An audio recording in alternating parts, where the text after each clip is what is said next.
All right, guys, we're gonna do one of those short videos like I did a few weeks ago. Actually, it was months ago now, on what this thing is.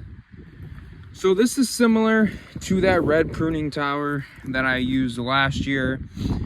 Those were called Edward dinosaurs, if you remember. We had 3 of them. I've since sold all of them. They're waiting to come get picked up. Nothing wrong with them. They're just an old machine. They broke a lot. I found this one about 30 minutes away, and hopefully we'll find more in the future. But it is basically the same thing, just newer, safer, doesn't break as much. With these, we have the reservoir here, not in the frame. We have a fuel tank. This one does not have a cable that runs inside this boom, so everything on this is hydraulic, which makes it much easier and simpler to fix. So we have the cylinder that has the boom go up and down. We have the cylinder here that is moving the tower, the basket side to side. And we have another one down here that is moving this tire. This is also a 3-wheeler. So the other one just had the one big tire that drove it. This one's got a chain sprocket up front, ran on a hydraulic motor, as well as both of these are ran off a gearbox in the back. So this thing, I haven't tested in the snow yet, but it's not going to get stuck. Also, this one's a little bit safer in the fact that these tires, all 3 of them, are filled with beet juice to give me more weight to hold me down. I have suitcase weights up top and suitcase weights on either tire as well.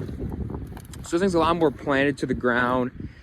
I'm not as nervous about tipping or anything like that. And you saw I made some of these switches. The engine obviously is a lot newer, a lot easier to fix. This one was new, I think like 3 years ago. And the basket really is very similar. So you have the control lever up here. That's what turns your front tire, which way you want to go. And then you have this lever here, which turns on your tools. So you can have 2 tools on this one. I just have a saw now, because when I'm up in the basket, it's easier for me to trim with just shears or with those Infocos. And then you have your foot basket. You have your up and down. You have your side to side, and you have your forward and backward.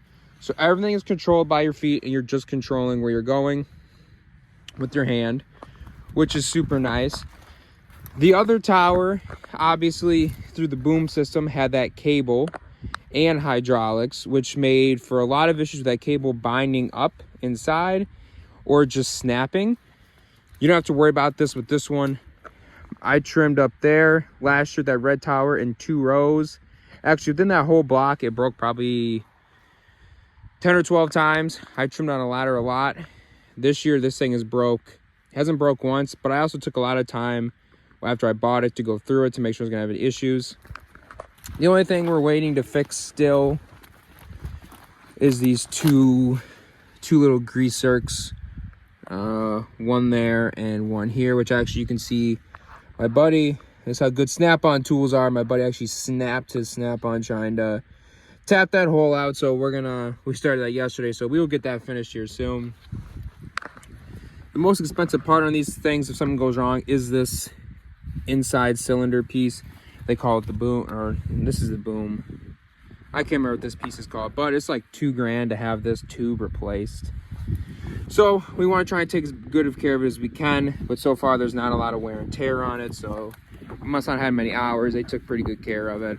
All the other grease points we've been watching pretty good, and we haven't had any leaks or issues anywhere. The hoses are getting a little old, but they should make it through at least this season. You can see, looks like here we actually got a leak going, so we'll have to look at that. But other than that, this machine is a die-hard, and the oil reservoir, we'll check it. We're still at the top. I replaced I put ATF in it, so automatic transmission fluid. It has everything warm up a lot easier and quicker on these machines, so don't have as much issues. They warm up pretty quick, and we've really, again, it's no issue. So this is the new machine, and this is basically what we use to trim the tops of the trees. You can use it for the whole trees, but it's good for training trees, trimming, pruning. I mean, you name it. This thing actually has a lot of uses on fruit farms. Brand new, these are about $32,000. So anytime you can find one for cheaper, it's a win-win situation. That's gonna do it for this video, guys. I gotta see you in the next one.